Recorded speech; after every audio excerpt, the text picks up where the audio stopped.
الحمد لولیہ والصلاة والسلام علی نبیہ ورسولہ وعلی آلہ وإطرتہ وسلالتہ واصحابہ اجمعین۔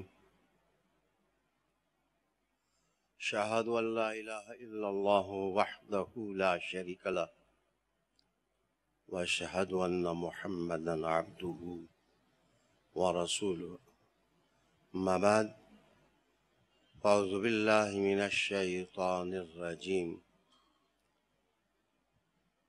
بسم اللہ الرحمن الرحیم۔ یا ایہا الذین آمنوا اصبروا وصابروا ورابطوا واتقوا اللہ لعلکم تفلحون۔ درود شریف پڑھیں۔ اللہم صلی وسلم سیدنا و مولانا محمد وعلی آل سیدنا و نبینا و مولانا۔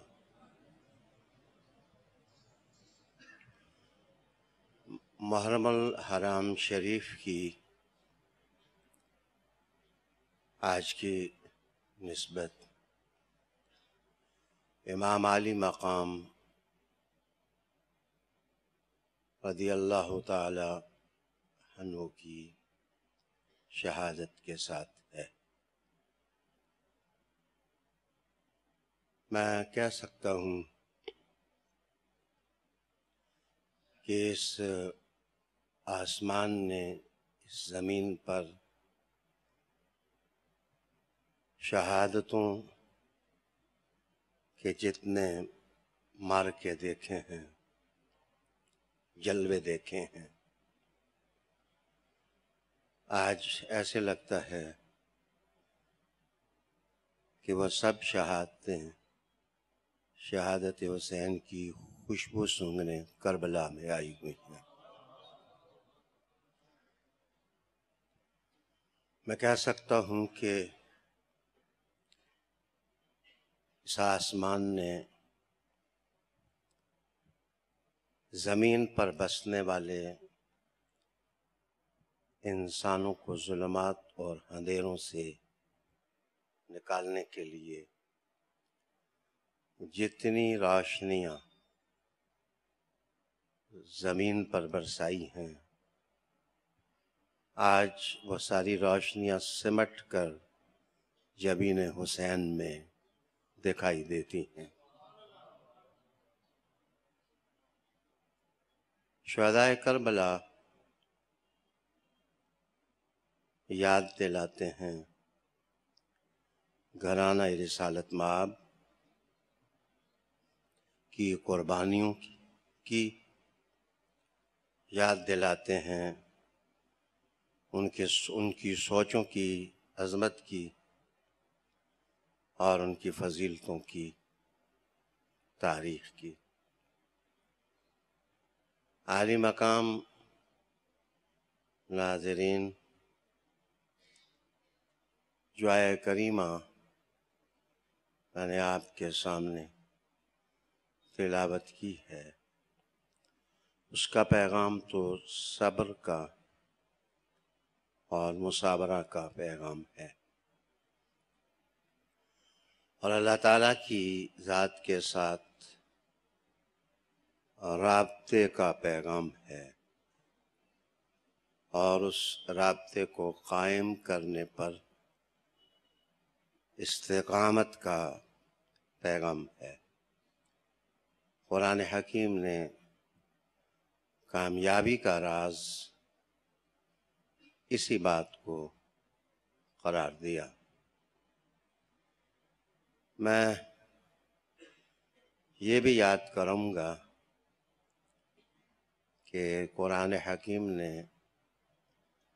زندگی اور موت دونوں کو آزمائش اور ابتلا قرار دیا۔ اللہ رب العالمین نے صاف طور پر ایک جگہ ارشاد فرمایا کہ ہم تمہیں ضرور آزمائیں گے۔ بھوک کا ذکر کیا، پھلوں میووں میں نقصان کا ذکر کیا، اموال میں نقصان کا ذکر کیا، جانوں میں نقصان کا ذکر کیا، اور اللہ والوں کی نشانی، صابرین کی نشانی اللہ تعالیٰ نے یہ بیان کی کہ ان کا عملی منشور یہ ہوتا ہے کہ وہ ثابت کرتے ہیں کہ انا للہ و انا الیہ راجعون، ہم اللہ ہی کے لیے ہیں اور ہم نے اللہ کی طرف لوٹ کر جانا ہے۔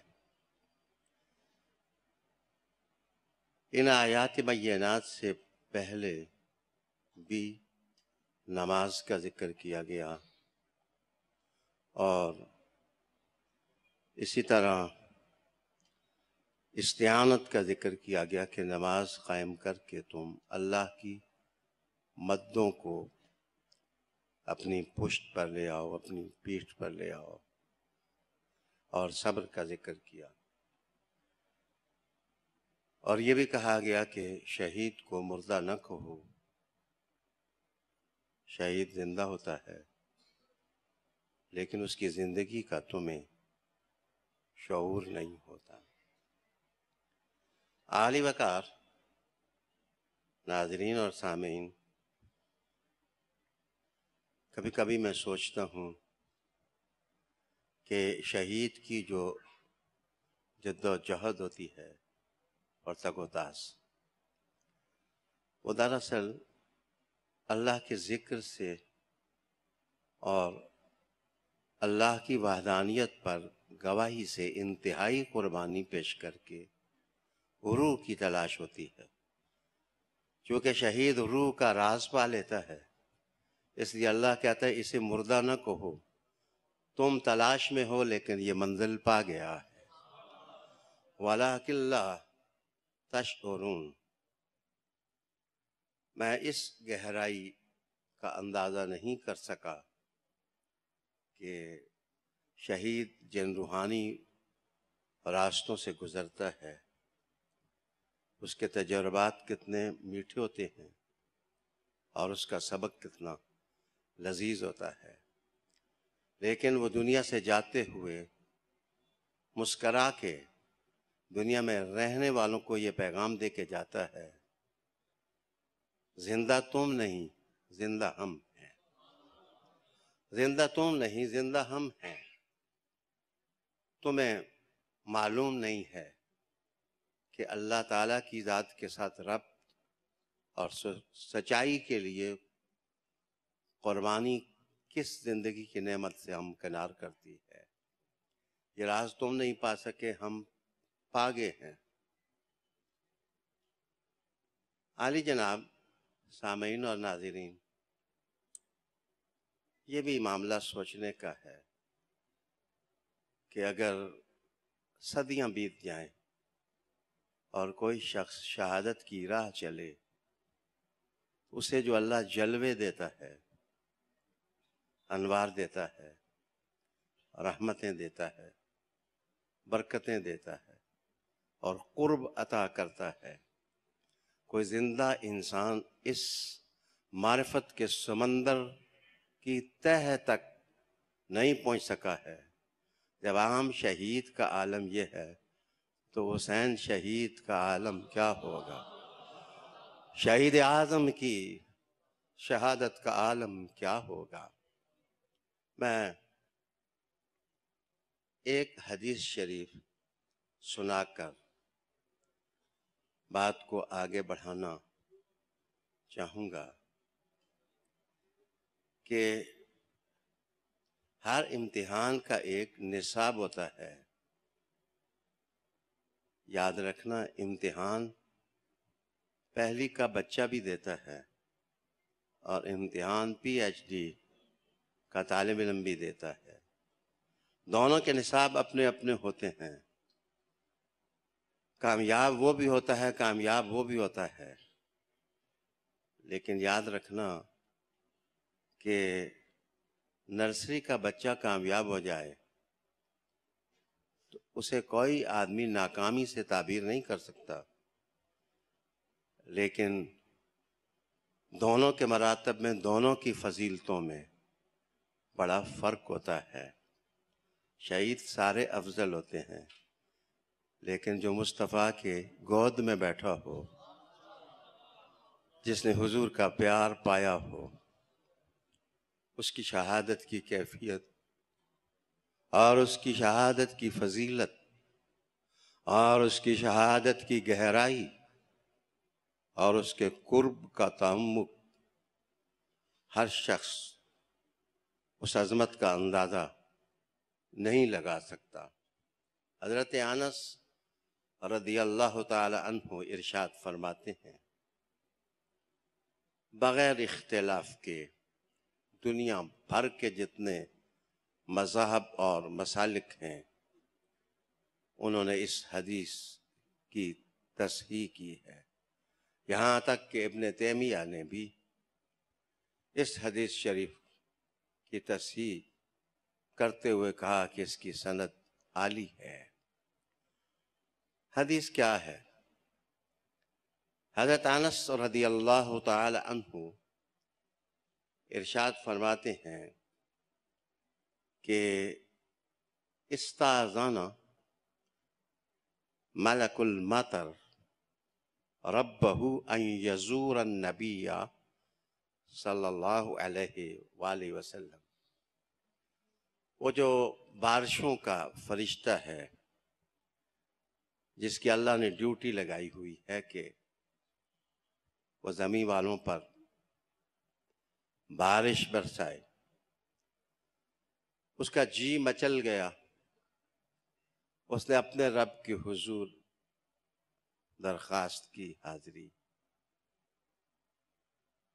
اے باری الہ، کام میرا تو یہ نہیں ہے کہ میں مدینے جاؤں، لیکن دل چاہتا ہے اگر اذن حضوری ہو جائے تو میں بھی مدینے جا کے تیرے نبی کی زیارت کر دوں۔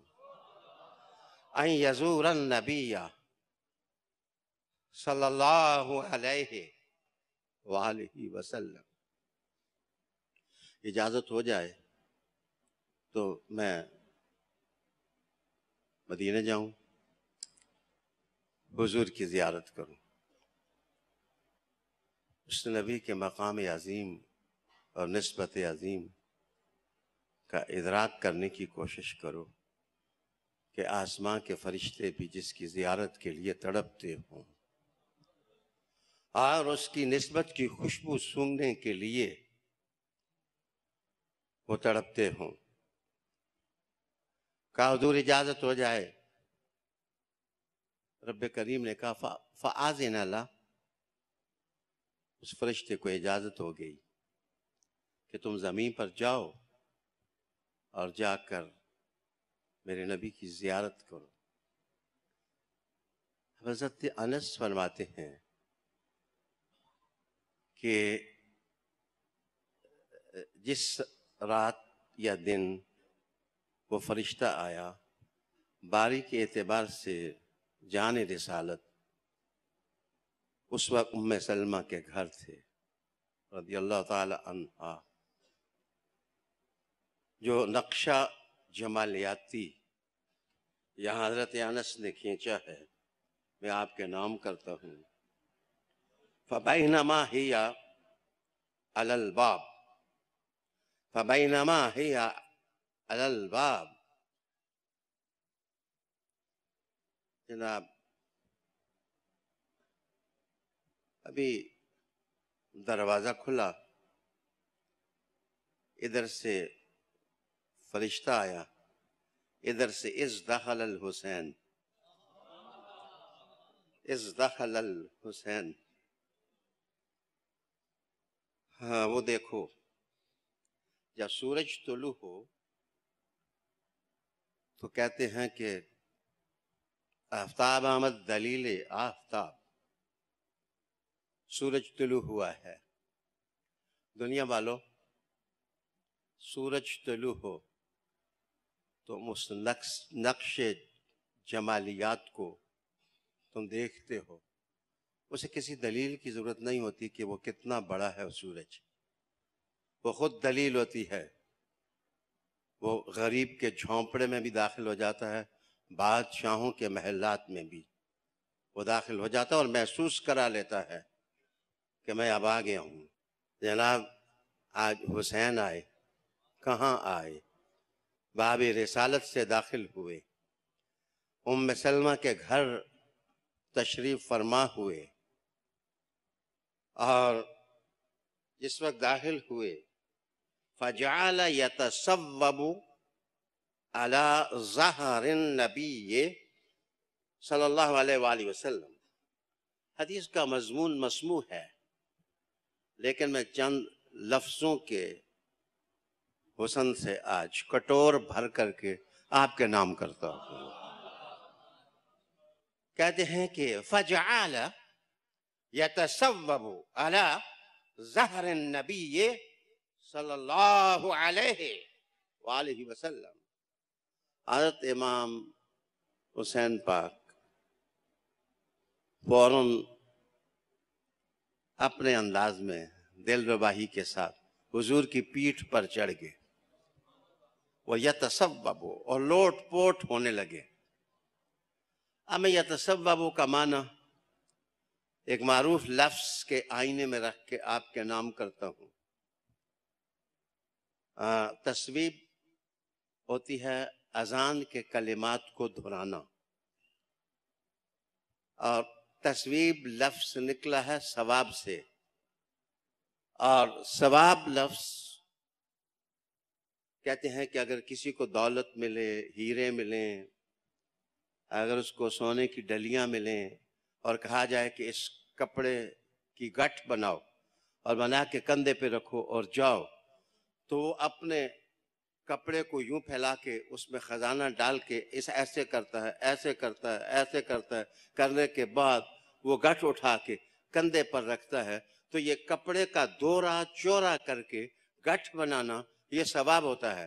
رب کریم بھی جس عمل پر ثواب عطا کرتے ہیں، معنی یہ ہے میں پھر تھوڑا نہیں دیتا، اتنا دیتا ہوں کہ میرا بندہ میری بارگاہ سے گٹھ بھر کر کے واپس جاتا ہے۔ اب یہ کپڑے کا ثوب کا دوہرا چوہرا کرنا اور اس میں کوئی چیز ڈالنا، ڈالنے کے بعد اس کو اپنی پیٹھ پر رکھ لینا، یہ تصویب ہے۔ امام علی مقام کے بارے میں فرشتہ دیکھ رہا ہے، انس روایت کر رہے ہیں، یتصوب علی ظہر النبی صلی اللہ علیہ وآلہ وسلم، کہ امام حسین لوٹ پوٹ ہوتے جیسے تم کپڑوں کی گٹھ بناتے ہو۔ حسین کہہ رہے تھے وہ تمہارا خزانہ ہے، میرا خزانہ تو محمد عربی ہے صلی اللہ علیہ وآلہ وسلم۔ اس رجل عظیم، اس داعی عظیم، اس داعی عظیم اور اس محسن انسانیت اور اس کریم الارض والسماء کا مقام رفیع دیکھو کہ جس کی شان خودی اور غیرت میں، اس کی تمنا اور آرزوؤں کے ہجوم میں حسن کا اندازہ لگاؤ کہ وہ دنیا والوں کو کہتا ہے کہ تم سونے کی ڈلیاں اکٹھے کرتے ہو، میں محمد عربی کی پیٹھ سے خزانہ اکٹھا کرتا ہوں۔ یہ تصوب۔ اچھا معاف کریے، میں طالب علم ہوں قرآن کا اور حدیث شریف کا، تو مجھے اچھا بھی نہیں لگتا کہ میں کتاب کی سطروں سے باہر نکلوں اور حدیث شریف کے لفظوں سے جمالیاتی لذوذ کے ذائقے آپ کے نام کروں۔ جناب اگلا لفظ سنیے، فجعل النبی، امام حسین پاک پیٹھ پر لوٹ پوٹ ہو رہے تھے، اور فجعل النبی صلی اللہ علیہ وسلم یتلسمہ، یتلسمہ۔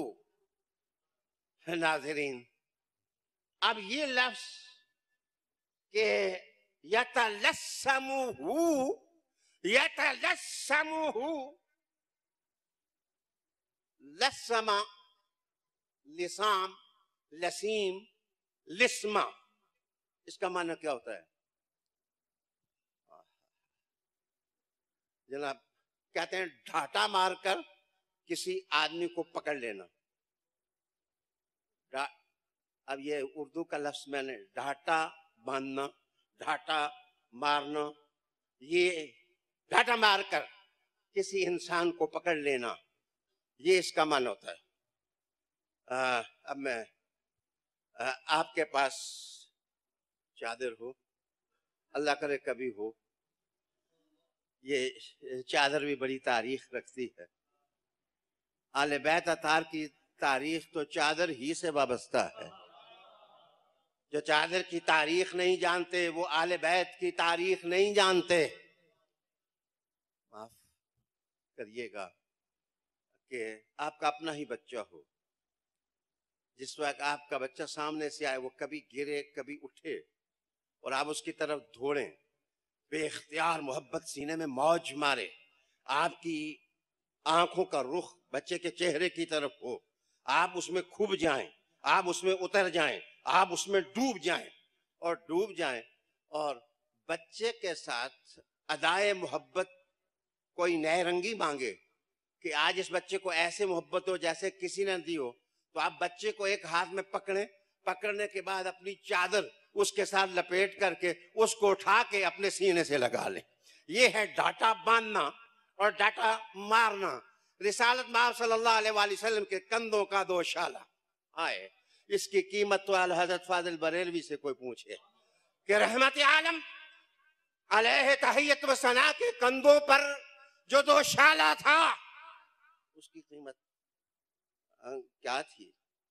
یہاں تو حضور جب 5 تن کو اس چادر میں لے رہے تھے، آسماں کے فرشتے تڑپ کے کہتے تھے ہمیں بھی لے لیں، ہم بھی تمنا کرتے ہیں اور آرزو ہمارے بھی سینے میں اس وقت تڑپ رہی ہے.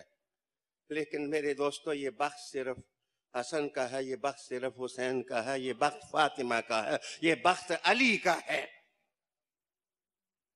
حضور نے ان کو چادر میں لے لیا. آئیے، میں لسام کی تشریح کر رہا تھا. حضور نے اس طرح ہاتھ رکھا، رکھنے کے بعد حسین کو پکڑنے کے بعد اپنی چادر میں لپیٹنے کے بعد اپنے سینے سے لگا لیا. اب اتنا ہی نہیں، حدیث شریف میں تیسرا لفظ بھی وارد ہوا، اور تیسرا لفظ یہ وارد ہوا کہ یتصوب علی ظہر النبی فجعل النبی یتلسمہ ویقبلہ. حضور کے ساتھ بوسہ بھی دیتے. مسئلہ تو بن گیا کہ ایک کا یتلسمہ، دوسرا کا یقبلہ. اب یہ بوسہ کیا ہوتا ہے اور التسام کیا ہوتا ہے؟ اللہ اکبر. اس پر علامہ ذہبی نے ایک نقطہ رقم کیا. میں آپ کی نظر وہ نقطہ کرتا ہوں کہ جناب، پیار کرنے کی 3 قسمیں ہوتی ہیں. آپ اپنے بچے کو اٹھا کر اس کو آپ نے بوسہ دے دیا. جس وقت ہونٹ جوڑ کر کے معمولی آواز کے ساتھ جس وقت بچے کی گال پر آپ بوسہ دیں تو یہ ہے تقبیل. حجر اسود کو جب آپ چومتے ہیں تو حکم یہی ہے کہ اس کو جناب کاٹ کر کھانے کی کوشش نہ کریں، اس کو صرف اس طرح محبت سے تقبیل کر دینا، اس طرح کر دینا، یہ بھی کافی ہے. حجر اسود کا تو یہ مقدر ہے، دور سے ہی کوئی ہاتھ کر کے اسی ہاتھ کو چوم لے تو اس کا بوسہ ادھر بھی قبول ہو جاتا ہے. جناب، میں آپ کو عرض کرنے لگا ہوں کہ 2 ہونٹوں کو جوڑ کے، جس کو پنجابی میں کہتے ہیں چومی لینا، یہ تقبیل ہے. لسام یہ ہے کہ منہ میں منہ ڈال دینا، اور منہ ڈالنے کے بعد دانت جو نوکیلے ہیں 4، یہ اگر آہستہ سے، بالکل آہستہ سے، جس کو آپ کہتے ہیں بائٹی کرنا، کٹے نہ بندہ، لیکن معصوم بچہ گل کی طرح ہوتا ہے، پھول کی طرح ہوتا ہے، اس کے چہرے پر ذرا لبوں میں ہی دبا لو تو نشان بن جاتا ہے. کہتے ہیں لسام اس بوسے کو کہتے ہیں جس میں ہلکے سے دانت لگائے جائیں تو نشان قائم ہو جائے چہرے پر اور گالوں پر۔ رحمت عالم نے یتلسمہ النبی صلی اللہ علیہ وآلہ وسلم نے، حضور نے منہ میں منہ ڈالا، بوسہ دیا، بوسہ دینے کے بعد لسام کیا۔ لسام کا معنی ہلکے سے دانت لگائے تاکہ نشان گالوں پر بن جائے، جس گلی سے حسین گزرے تاکہ دیکھنے والے سمجھ جائے کہ یہ محمد کا نواسا جا رہا ہے صلی اللہ علیہ وآلہ وسلم۔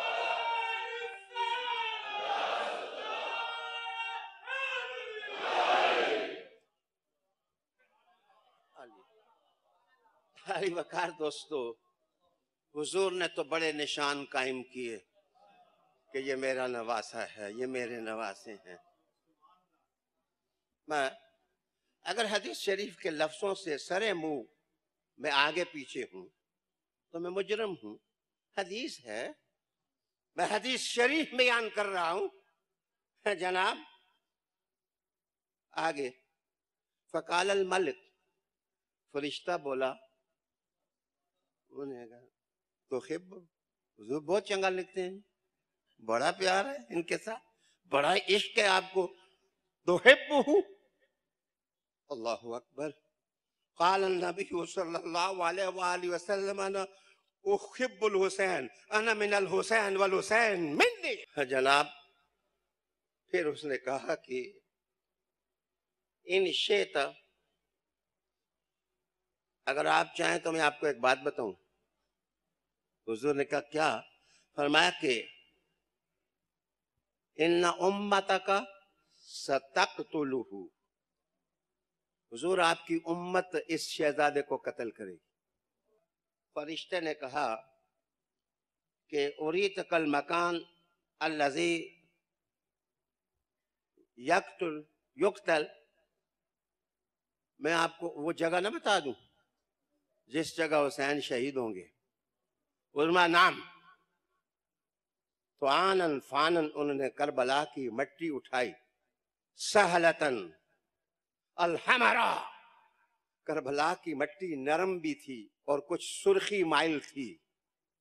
میرے حضور نے اس مٹی کو دیکھ کر کے آنکھوں میں آنسو سجائے۔ سجانے کے بعد حضرت ام سلمہ اٹھیں اور اس کو پہلے کپڑے میں سنبھالا، بعد میں ایک شیشی میں ڈال لیا، اور حضور نے کہا کہ جس دن یہ مٹی دیکھو کہ یہ سرخ ہو گئی ہے تو سمجھ لو میرا شہزادہ حسین کربلا میں شہید ہو گیا ہے۔ گرامی قادر ناظرین، حضرت امام علی مقام سید الشہداء رضی اللہ تعالی عنہ، اللہ ان سے راضی ہوا، کربلا کے اندر انہوں نے شہادت کا جو معیار پیش کیا اس میں ساری اولاد بھی شامل تھی، گھر والے بھی شامل تھے۔ آپ چاہیں تو ادھر دیکھیں، آپ کو خیمے میں زینب نظر آئیں گی، ام کلثوم نظر آئیں گی، آپ ام لیلہ کو دیکھ سکیں گے۔ آپ ادھر دیکھیں، دودھ پیتے بچے بھی آپ کو دکھائی دیں گے، علی اصغر بھی آپ کو دکھائی دیں گے۔ ادھر دیکھیں، ہائے جوان علی اکبر، جوان قاسم، ادھر غلام دیکھنے ہوں تو جناب غلام بھی ساتھ ہیں، ام لیلہ بھی ہیں، میں علی اکبر کی ماں، یہ اس لیے میں نے نام لیا کہ یہ جناب ابو سفیان بن حرب کی بیٹی تھیں، یہ بنو امیہ خاندان سے تھیں اور علی اکبر کی ماں تھیں، لیکن میں ان کا ایک شعر جس کا ایک مفہوم یہ ہے آپ کے نام کرتا ہوں۔ جس وقت اپنے بچے کو تیار کر کے جس وقت شہادت کا جام پینے کے لیے انہیں ارسال کیا تو جو رجز آپ نے پڑھے ان گیتوں اور محبت کے رجس کی کیفیت بتاتے ہیں. وہ کہنے لگیں کہ علی اکبر بیٹے تیرا خاندان، تیرے والد کا خاندان، تمہارا خاندان وہ خاندان ہے جس میں کوئی آ جائے تو خاندانوں کے ذائقے بدل جاتے ہیں، سوچوں کے معیار بدل جاتے ہیں، اور امتحانات کی کڑی گھڑیاں وہ لرزانے لگ جاتی ہیں. لیکن آج میں اپنے بیٹے کو لخت جگر کو خود تیار کر کے شہادت کی راہوں پر ڈال رہی ہوں. لیکن میں کہتا ہوں میرا اگر 1000 علی اکبر بھی ہوتا تو میں آج حسین پر فدا کر دیتے.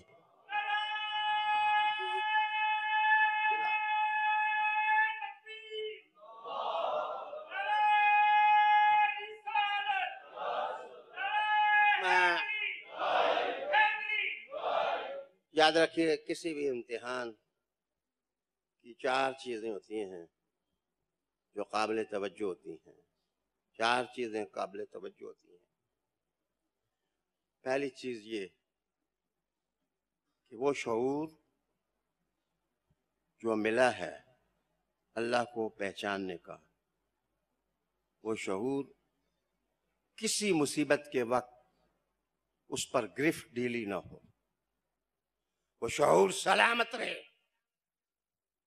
اصل حسین کا امتحان یہ تھا کہ مصیبت جو بھی ہو، بیٹا شہید کرنا ہو تو بیٹا، بھتیجا شہید کروانا پڑے تو بھتیجا، علی اصغر کو شہید کروانا پڑے تو علی اصغر، غلام شہید کرانے پڑے تو خود شہید ہونا پڑے تو لیکن شعور قرآن تھا. حضور ہمیں قرآن سے وابستہ کر کے گئے تھے. بھوک دے کے دیکھ لو، پانی بند کر کے دیکھ لو، اور شہید کر کے دیکھ لو، اور مصیبتوں کے پہاڑ توڑ کر کے تم آزمانا چاہتے ہو کہ نواسہ محمد کیا ہے، لو تم تیر آزما لو، ہم جگر آزما لیں. جناب پھر جس طرح یکے بعد دیگرے سب نے جام شہادت نوش کیا، عظمتوں کا معیار دیکھو کہ شہادت کے بعد بھی امام حسین کے سر سے قرآن پڑھنے کی آواز سنائی تھی. کسی نے کہا کہ یہ کاروان رسالت کا تاراج کیا ہوا، شہید کیا ہوا اور گھوڑوں کی ٹاپوں کے نیچے روندا ہوا قافلہ ہے. یاد رکھنا، ایک آدمی نے بیچ میں سے آواز دی کہ ان کی لاشوں پر گھوڑے دوڑائے گئے. تم یہ نہ دیکھو ان کے سروں سے قرآن کی جو آواز سنائی دے رہی ہے، ذرا وہ سنو. ان کا جو لیول آف کمٹمنٹ ہے، ان کا جو لیول آف ڈٹرمینیشن ہے. ہاں جناب، اس کا مطلب یہ ہوا امام علی مقام نے جو شعور حضور سے لیا تھا اس کو ضائع نہ ہونے دیا، بچا لیا.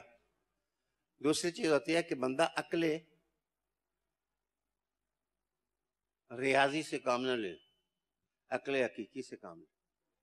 میتھمیٹیکل، لاجیکل، بعض لوگوں کو اللہ لاجیکل عقل دیتا ہے لیکن ان کی عقل تام نہیں ہوتی. یہ کیا ہے؟ میں اس کو بھی ڈیفائن کروں کہ یہ کیا ہے.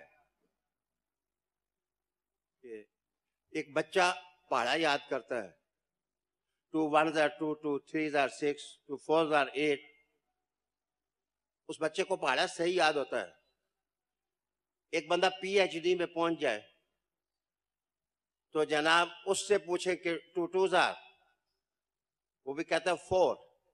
لیکن یاد کرنا، میتھمیٹیکل جو عقل ہوتی ہے، اسپرٹ ہوتا ہے، اس کے بنا پر منصب نہیں دیا جاتا. بچہ دونی کا پہاڑا سنا دے، 3 کا ٹیبل سنا دے، 4 کا ٹیبل سنا دے تو یاد رکھنا اس کو سی ایس پی افسر نہیں قرار دیا جا سکتا، اس کو پی سی ایس آفیسر قرار نہیں دیا جا سکتا. پہاڑا تو اس نے بھی صحیح سنایا ہے، پہاڑا اس کو بھی آتا ہے، ٹیبل اس کو بھی آتا ہے، ٹیبل اس کو بھی آتا ہے. لیکن یاد رکھنا وہ میتھمیٹیکل عقل سے وہ سنا رہا ہے میمورائز کر کے، اور یہ صحیح تام عقل سے اس منصب پر پہنچا ہے، اس کا شعور کام کرتا ہے. میں کہہ لوں گا کہ جو امام حسین کے مخالفین تھے وہ ریاضی والی عقل رکھتے تھے، اور امام حسین جو ہے محمد عربی والی عقل رکھتے تھے۔ اور مناسب جو ہوتے ہیں،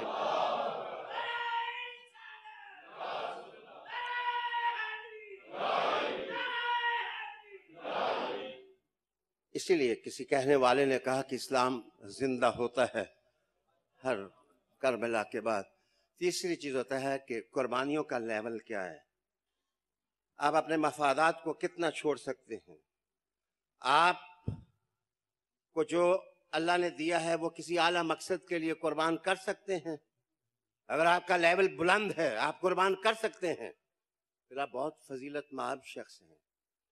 میں تمہیں دعوت دیتا ہوں، میرے حسین کو حضور کی گودی میں دیکھیں، میرے حسین کو ابو بکر صدیق کے زمانے میں دیکھیں، میرے حسین کو عمر کے دور میں دیکھیں، میرے حسین کو حضرت عثمان کے دور میں دیکھیں، میرے حسین کو علی کی پشت پر بھی دیکھیں، علی کے ساتھ بھی دیکھیں، اس کو نیزہ پھینکتے ہوئے بھی دیکھیں، تلوار لہراتے ہوئے بھی دیکھیں، جناب یتیموں اسیروں کی مدد کرنے کے میدان میں بھی دیکھیں، اور مکہ کی راہوں میں بھی دیکھیں، مدینہ کی راہوں میں بھی دیکھیں، اور کوفہ کی راہوں میں بھی دیکھیں، اور کربلا کی راہوں میں بھی دیکھیں، بھوک میں بھی دیکھیں، پیاسا ہونے کے وقت بھی دیکھیں، جس وقت گھوڑے لوگ دوڑا رہے تھے اس وقت بھی دیکھیں، خون آشام تلواریں لہرا کے 22,000 کا لشکر ایک آدمی پر ٹوٹ کر کے اس کا امتحان لینے لگا اور کہا کہ ہاتھ اپنا ہمارے ہاتھ میں دے دو، ہم یزید کو دینا چاہتے ہیں۔ حسین نے کہا میں اپنا ہاتھ محمد کو دے کر خدا کو دے بیٹھا ہوں۔ علی علی وقار۔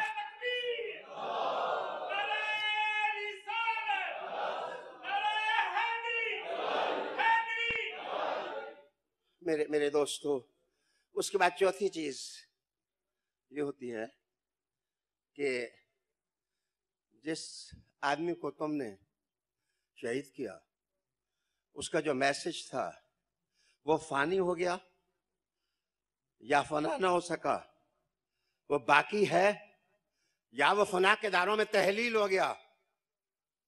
ایک غیر مسلم مستشرق نے کربلا کے کنارے کھڑا ہو کر حسین کی قربانیوں کا جائز لینے کے بعد ان کے کردار، ان کے اخلاق، ان کی عظمت، ان کی شہامت، ان کا دبدبہ، ان کی نسبت، ان کے سینے کی گہرائی، ان کا سوچ اور نماز کی حالت میں اپنی جان آفری کے سپرد کر دینا، اس سب کو دیکھ کر کے یہ کہا تھا لگتا ہے کہ یزید 1 کروڑ دفعہ مر گیا اور حسین زندہ ہے۔ گلیوں سے آواز آ رہی ہے، کوچوں سے آواز آ رہی ہے، گوٹھوں سے آواز آ رہی ہے، شہروں سے آواز آ رہی ہے، دانشکدوں سے آواز آ رہی ہے، ابلتے سینوں سے آواز آ رہی ہے، سر کی گہرائیوں سے آواز آ رہی ہے۔ عقل والے پکار رہے ہیں، علم والے پکار رہے ہیں، دانش والے پکار رہے ہیں، درد والے پکار رہے ہیں، عرفان والے پکار رہے ہیں، آگاہی والے پکار رہے ہیں۔ واہ حسین، واہ حسین، واہ حسین۔ محمد عربی صلی اللہ علیہ وآلہ وسلم کے نواسے نے کس شان کی قربانی دی ہے۔ علی وقار ناظرین سامعین، میں اس وقت پوری دنیا میں جو لوگ میری بات سن رہے ہیں ان سے گزارش کروں گا کہ انصاف اور عدل سے، حقیقی عقل سے حسین کا مقام جاننے کی کوشش کریں، اور انہوں نے جو پیغام فلاح انسانیت کے لیے دیا اور بہبودی امت کے لیے دیا، اس پیغام کو دانش کے ساتھ سمجھنے کی کوشش کی جائے۔ میں سمجھتا ہوں کہ امت سلجھ سکتی ہے اور اس کو گوہر مقصود اور گوہر مطلوب اس کو مل سکتا ہے۔